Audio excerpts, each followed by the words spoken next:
Moi, je voudrais poser une question au professeur Kara. D'après ce que j'ai compris, il faut demander l'IRM devant toute tumeur des parties molles.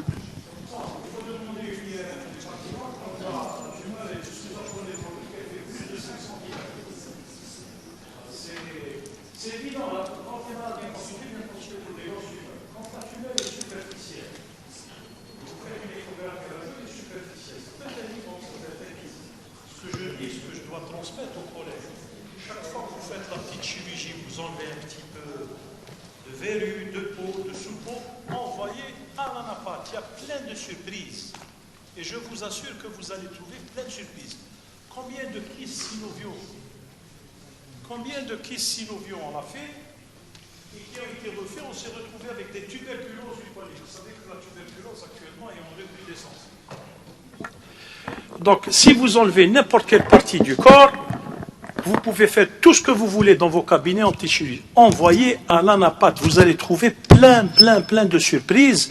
Et ça va vous protéger, vous, du point de vue médico-légal, mais surtout avancer dans la pathologie demain. Par exemple, si vous trouvez une tuberculose, la tuberculose guérit avec la chimiothérapie. Si c'est un kyste hydatique, vous réséquez.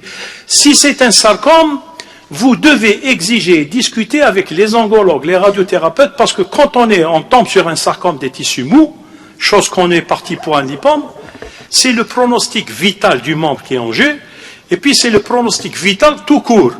Parce que les sarcomes ne pardonnent pas. Et on peut les traiter, il faut bien les traiter correctement, bien les explorer, puis aller. Voilà le conseil que je vous donne. Donc la biopsie est un élément fondamental et l'anatomopathologique est fondamental. Toute tumeur n'est pas tumeur maligne. Mais avant de faire une tumeur, il faut réfléchir. Quand c'est des grosses tumeurs, sous-aponébrotiques, douloureuses, qui dépassent des 3 à 4 mois, c'est une tumeur maligne jusqu'à preuve du contraire. Soit vous la prenez en charge, soit vous l'envoyez dans un centre spécialisé qui fait ça, comme Tanien. Maintenant, quand c'est une tumeur superficielle, un lipome, une petite verrue, un petit kyste, allez-y. On est formé pour faire ça, le médecin généraliste. Mais l'anapath, c'est un examen, je vous le dis, je répète, c'est un examen capital pour vous et pour le malade. Voilà. Allez-y.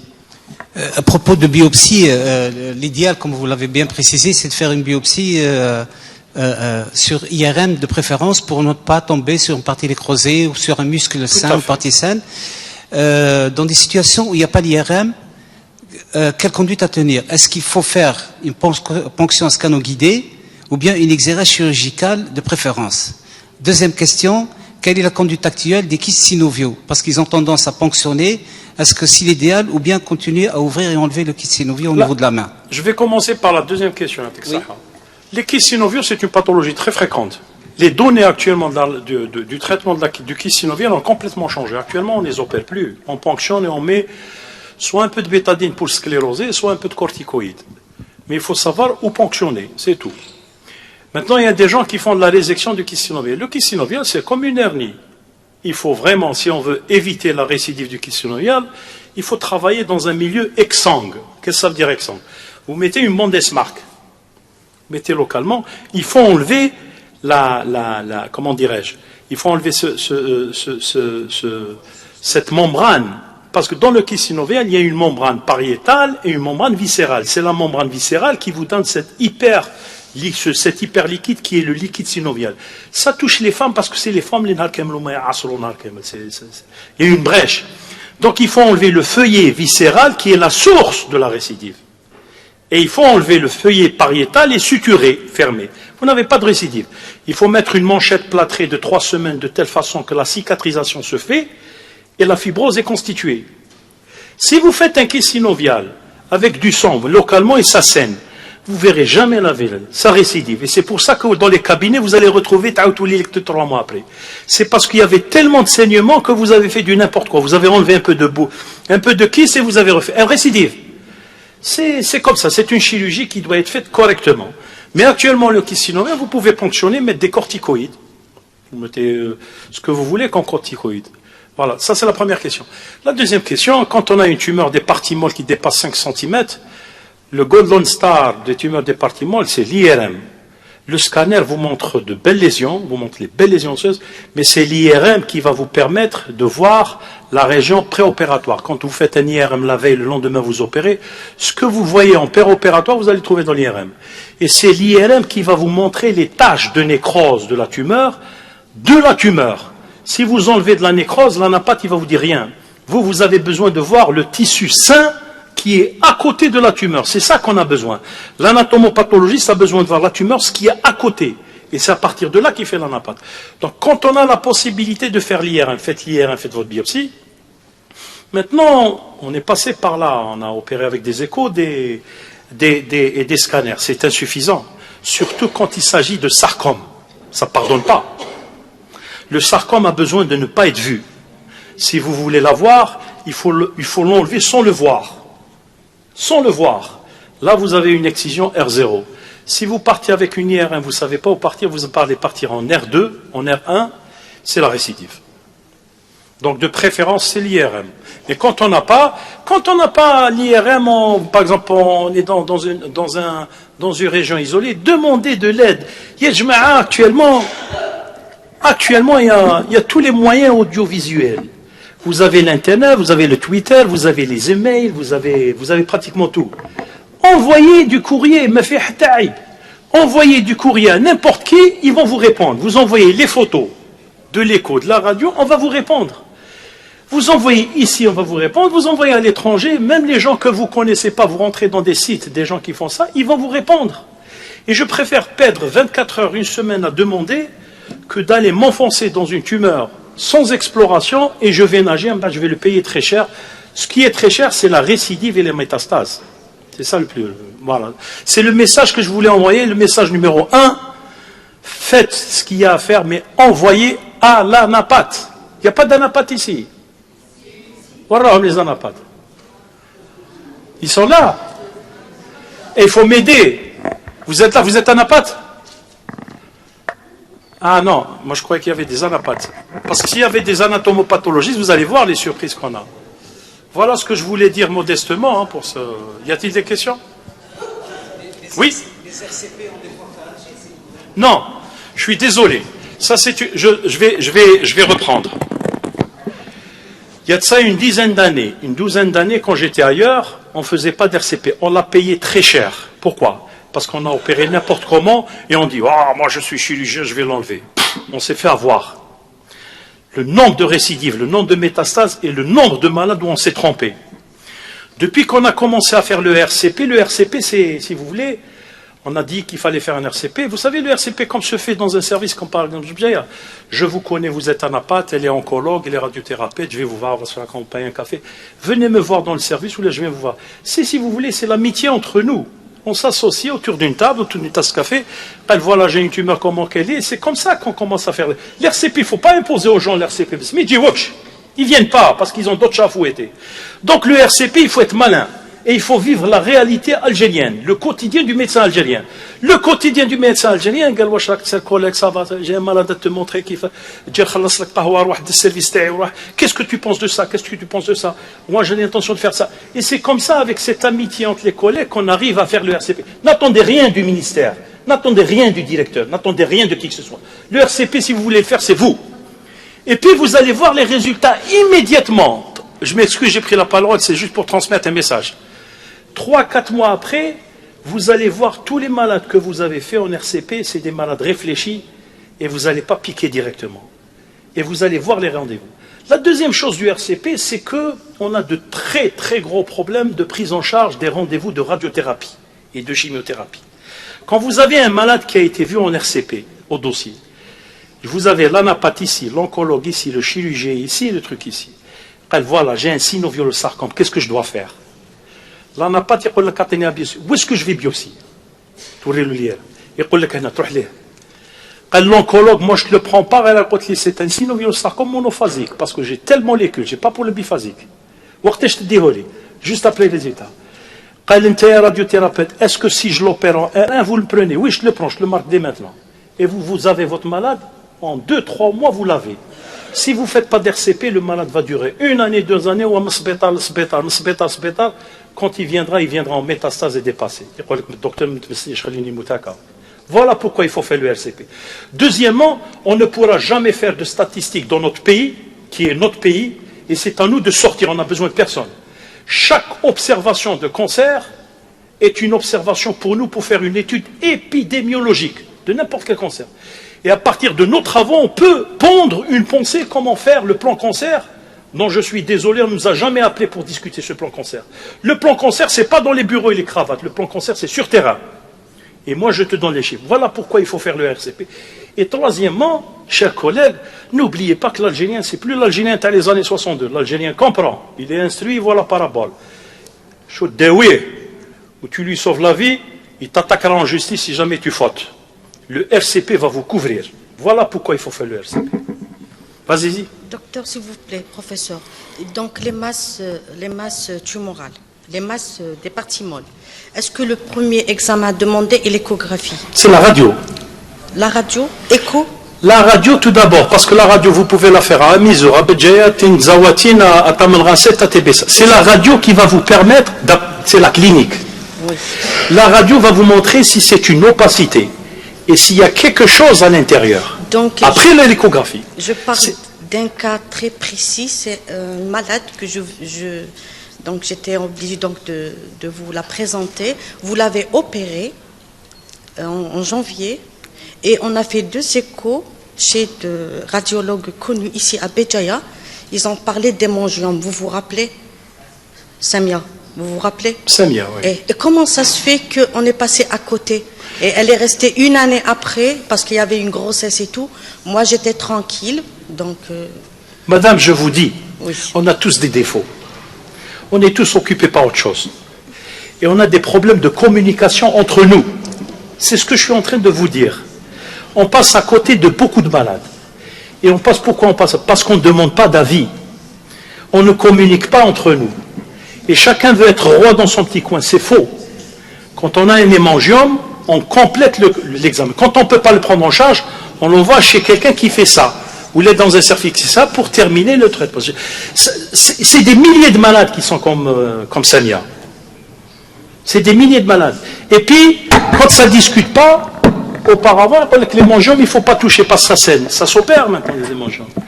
Quand on fait une IRM, une angio-IRM, on voit où est-ce qu'on va directement clomper le gros pédicule. Et on fait des pontages. Et quand c'est un hémangiosarcome, c'est l'amputation. Associé bien sûr à un chimio. C'est ce que je suis en train de vous dire. Il faut que chacun travaille en groupe. Demander des avis. Le meilleur médecin, c'est quoi? Le meilleur médecin, c'est celui qui fait de la lecture et qui communique. Mais moi, j'ai pas honte de dire que je ne connais pas. Mais il faut demander parce qu'il y a des choses qui nous échappent. Je vous ai cité par exemple l'exemple du fibrome desmoïde, qui est une tumeur des masses, qui est comme ça, qui est énorme. Il y a de ça quelques années, une quinzaine d'années, tous les malades qu'on opérait récidivaient décédés. Et puis un jour, on m'a dit, qu'est-ce que tu es en train de faire, toi? Tu te crois Goliath, toi? On ne les opère plus. J'ai été engueulé dans un congrès. Et j'ai reçu cette lésion, on ne les opère plus. Et je transmets aux gens en leur disant que le kyste anévrismal maintenant on ne l'opère plus, que le fibrome desmoïde qu'on ne l'opère plus, que la dysplasie fibreuse. Il y a maintenant les biphosphonates, il y a le dénosumab, il y a plein de molécules ciblées qui améliorent ces tumeurs qu'on opérait auparavant. Et tout ça, c'est, si vous voulez, la communication. En tout cas, je suis désolé pour elle. Oui, non, mais tant mieux quand même. On a gardé le membre, elle est en chimiothérapie, après elle va faire la radio. Elle est très contente. Je l'ai vu. Merci. Merci. Merci, madame. Merci beaucoup. Est-ce qu'il y a une autre question pour le professeur Bouhaddi? De toute façon, je vous remercie de ces rencontres, ça nous permet de discuter entre nous. Hein. Mais Béjaïa doit avoir son RCP. RCP pour toutes les spécialités, chirurgie, neurochirurgie, traumato. C'est le RCP. Vous avez la chance d'avoir un très bon centre à Amizour. Il faut se battre pour avoir la radiothérapie, pour que les malades ne se déplacent pas, ni à Sétif, ni à Alger. Et quand les malades seront traités par la chimio, radiothérapie, à ces chirurgiens ici, vous allez voir les résultats que vous aurez dans quelques années. Hein. Parce que nul n'est à l'abri. Hein. Comme demain, on peut avoir n'importe quoi. Merci. Merci à vous. Pardon, une petite question. Concernant les molluscomes pédiculés, le risque de dégénérescence... Il existe. Il existe. Il faut ligaturer très bas.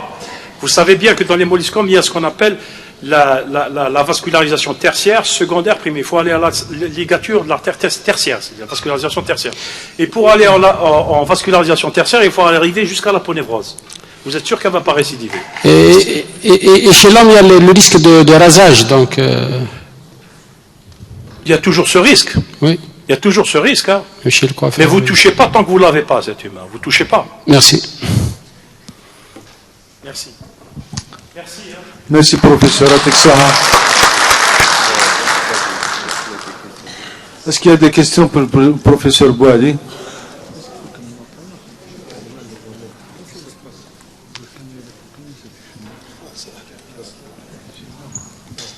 Professeur Bouhaddi, bonsoir, merci de la communication. À un moment donné, vous parlez de phénomène de Raynaud et puis de syndrome de Raynaud. On a tendance à entendre beaucoup plus syndrome de Raynaud. Bon, est-ce que c'est la même terminologie? Ça représente la même chose? Deuxième question, est-ce qu'on ne peut pas assimiler le phénomène ou le syndrome de Raynaud à une vascularite, à une connectivite?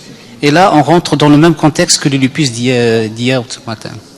En matière de prise en charge, je vais dire. Alors, pour la deuxième question, s'il vous plaît, donc...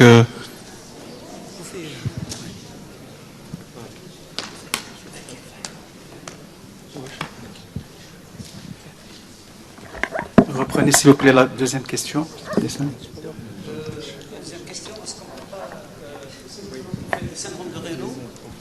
L'assimiler ou le considérer comme étant comme c'est une vascularite, une connectivite, et le considérer comme la prise en charge d'un lupus en matière de traitement et... En fait, on a parlé hier du lupus comme maladie, et dans cette maladie, il y a beaucoup de signes. Parmi les signes, il y a le phénomène de Raynaud. Donc voilà. Donc le phénomène de Raynaud, c'est un signe qui peut dire qu'il y a une maladie de système. C'est un signe qui peut dire qu'il y a une vascularite. Mais en lui-même, ce n'est pas une vascularite. Et vous avez vu, parmi les étiologies, il y a les hémopathies, il y a les microtraumatismes, il y a d'autres étiologies. Donc ce n'est pas assimilé. C'est un signe parmi d'autres. Et parmi, si on doit citer une maladie de système, j'allais dire en première position, qui donne des phénomènes de Raynaud, c'est la sclérodermie. D'autant plus qu'au cours de la sclérodermie, il est invalidant, il est source d'handicap. Donc ce n'est pas une maladie système, ce n'est pas une vascularite, c'est un signe parmi d'autres, comme on aurait dit polyarthrite, comme on aurait dit néphropathie, etc. Donc, mais sinon on utilise le mot phénomène de Raynaud plus largement que syndrome. Et puis lorsqu'il y a maladie, ça veut dire qu'il n'y a pas, de cause, mais à quel moment on peut dire qu'il n'y a pas de cause? La différence, le problème il est là. Quel bilan pour un phénomène de Raynaud? À quel moment on doit s'arrêter lorsqu'on sait qu'il faut chercher beaucoup de maladies de système, beaucoup d'hémopathie, beaucoup de vascularites, d'un problème loco-régional, des néoplasies? Donc là, la problématique, elle est là. Et puis, il a été dit que pour le diagnostic de sclérodermie, parfois entre le phénomène de Raynaud et le diagnostic, parfois il se passe 20 ans. Maintenant, la capillaroscopie est en train d'apporter un plus parce qu'elle permet des diagnostics plus précoces en montrant la microangiopathie. Lorsqu'on a cette microangiopathie, on va beaucoup plus rapidement vers le diagnostic de maladies de système et en particulier de la sclérodermie. Et on parle maintenant de sclérodermie à un stade très précoce, alors qu'avant on attendait des tableaux historiques. J'aurais dû mettre des photos de sclérodermie dans des tableaux historiques. C'est comme, pour schématiser à l'extrême, dans un autre registre qui n'est pas celui-là, la polyarthrite rhumatoïde. Avant, le meilleur d'entre nous, c'est celui qui arrivait à décrire toutes les manifestations, toutes les déformations articulaires au cours de la PR. Et il y en a beaucoup. Actuellement, le meilleur clinicien, meilleur rhumatologue ou interniste, c'est celui qui ne voit plus ce type de déformation. Donc c'est un peu la même chose pour le phénomène de Raynaud. Plus tôt on fait un diagnostic étiologique, mieux ça vaut. Et ça rejoint un petit peu tout ce qui vient d'être dit pour les néoplasies, bien sûr. Professeur Bouhaddi, je me permets une question. La capillaroscopie, on l'a fait où? Il y a quelques centres qui la font à Alger. On a fait une commande pour l'avoir. Le professeur Sehmed l'a fait elle-même. On a fait la commande. J'espère qu'on aura cet appareil. Sauf que ça demande quand même beaucoup de temps pour un examen quand on veut le faire correctement. Mais sinon, actuellement, il y a 3-4 services de médecine interne à Alger qui le font.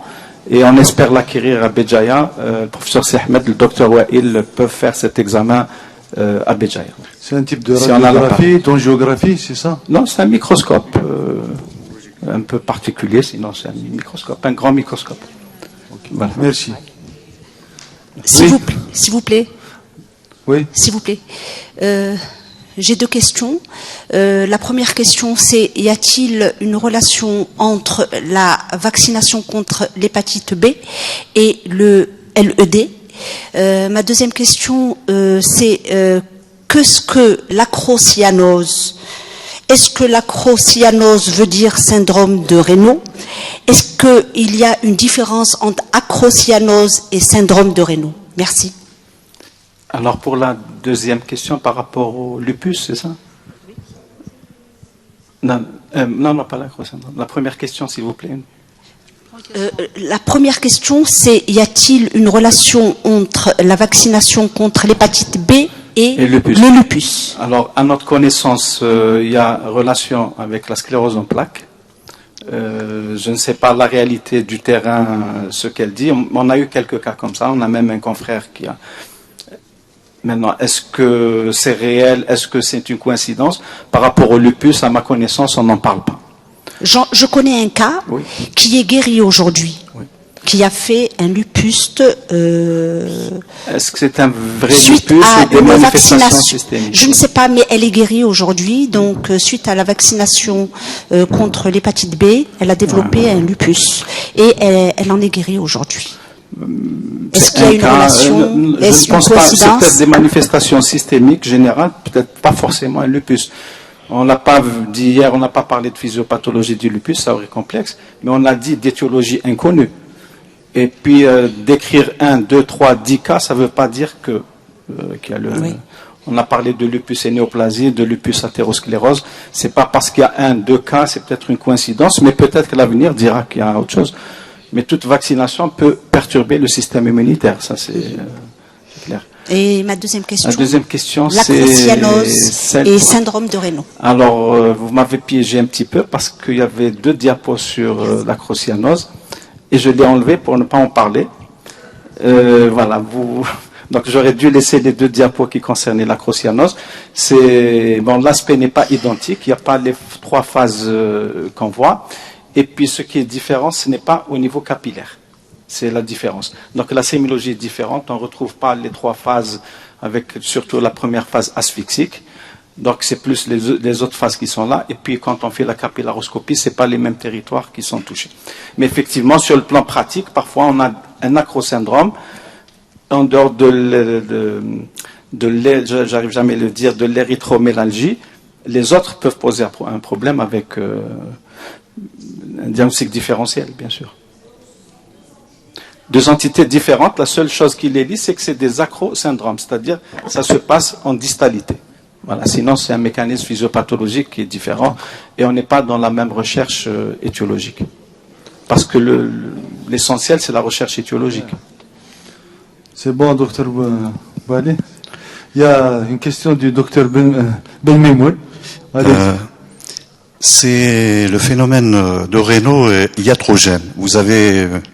J'ai vu sur une plaque, les bêta-bloquants ils ont une place prépondérante dans les contre-indications.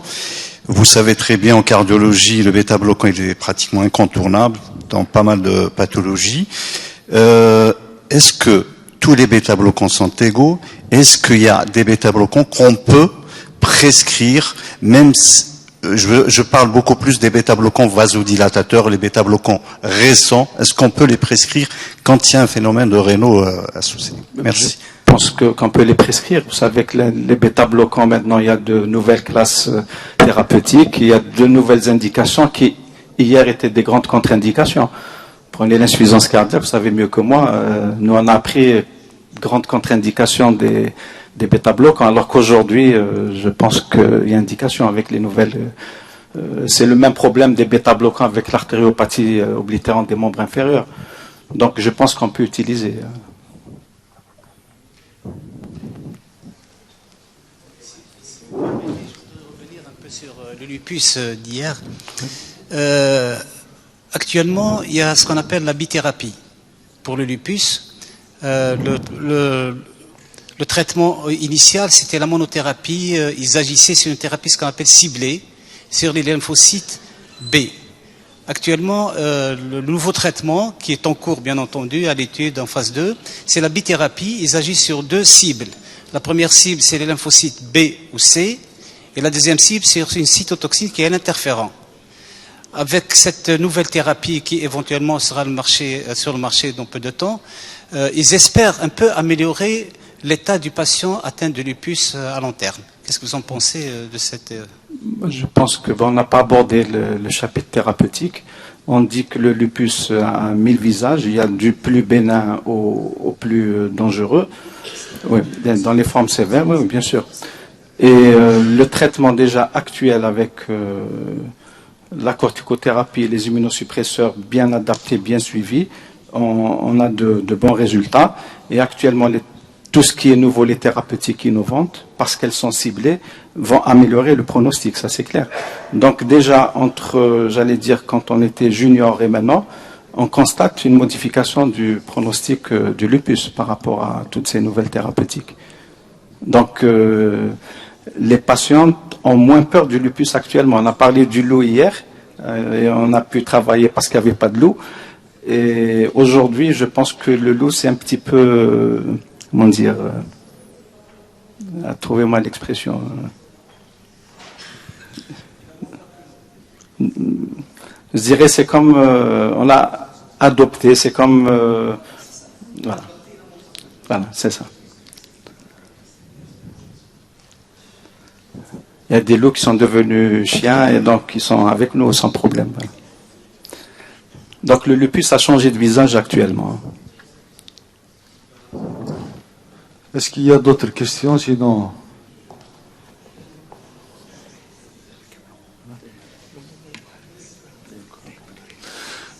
merci professeur, je pense à Texaha, c'est très gentil. 3 communications en 2 jours, c'est un record.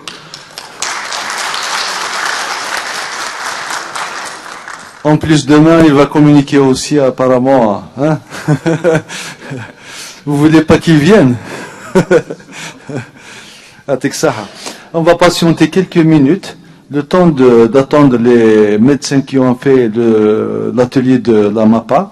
On va faire le tirage au sort pour le tirage de l'urne pour pour la tombola. Donc, je rappelle que c'est Monsieur Chilwah, BEM, qui les a offerts pour l'association. C'est pour les mettre bien sûr, à notre disposition. Donc, il y aura le premier prix, c'est un ECG. Le deuxième prix, c'est un appareil MAPA. Le troisième prix, c'est un autre appareil MAPA. Et puis, il y a Téléprogress. C'est un logiciel de gestion de cabinet médical. C'est pour les médecins libéraux. S'ils veulent, bien sûr, avoir un logiciel, il est très intéressant. Ça nous enlève les registres et puis les écritures des médecins qu'on décrit à chaque fois. Donc, c'est un très bon système. Donc, ce sera 4 prix. Bien sûr, bon courage à tout le monde, bonne chance à tout le monde. Voilà, donc on attend quelques minutes, 5 minutes, le temps qu'ils arrivent, ils viennent de terminer. À tout de suite.